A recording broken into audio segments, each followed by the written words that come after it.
Welcome to the Gateless Gate number 9. This is the Daitsu Chiso Buddha. And this one is really good. It's a thinker. It's a real thinker. All of them are thinkers. But this one is another one of those really great thinkers, of which all of them are. So, Gateless Gate number 9, Daitsu Chiso Buddha. A master teaches the Daitsu Chiso Buddha, who is a very obviously wise. He's got it. He's got enlightenment. He has everything and all of that. He meditated for 10 kalpas, which is basically eternity. They're saying that basically he's like this person who knew everything and was the greatest you could possibly be, meditated for eternity, and still did not obtain enlightenment. And he asks the student, why was that so? And now the student answers, he says, what does he say? Well, he says, your question is a very good one, but what he's really trying to say is he's trying to say that is the question of life. So the master asks, why did this not happen? And the student says, yes, we need to think about that question deeply, which, by the way, is the right answer. It's a way of him saying moo. And so the master tries again and says, so why did he not obtain enlightenment? And the student says, because he did not, or in other words, because that is such that it is. And so this is getting into something called the mystery of godliness. Well, I like to call it the mystery of godliness.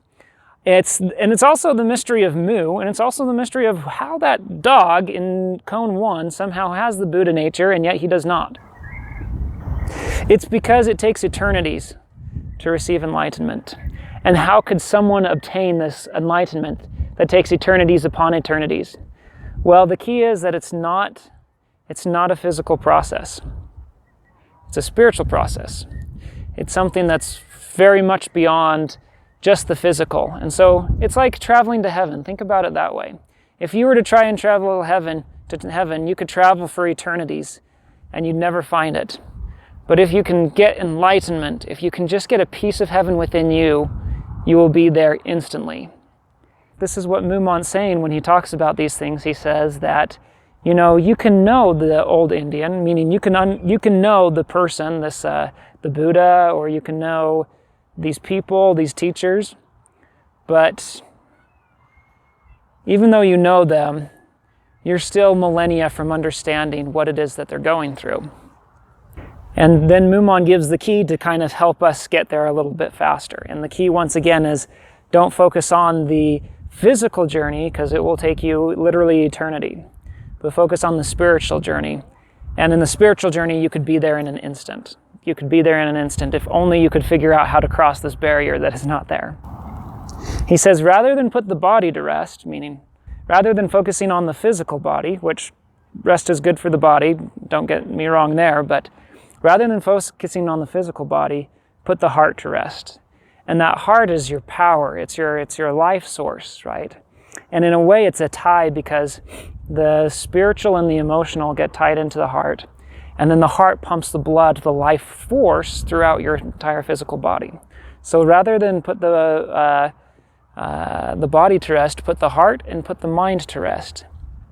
And as you find that place of peace in your heart and your mind, you'll be able to get together and understand that spiritual journey, and you'll be able to cross over in an instant one day.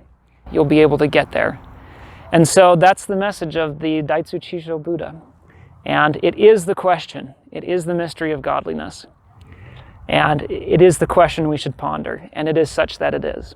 So thank you very much, and I'll see you on the next episode.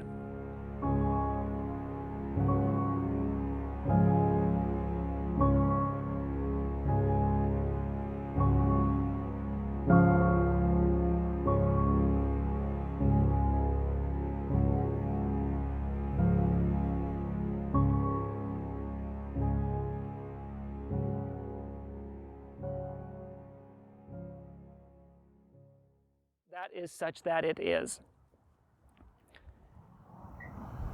In French, we'd say, c'est parce que c'est ce qui c'est que ça.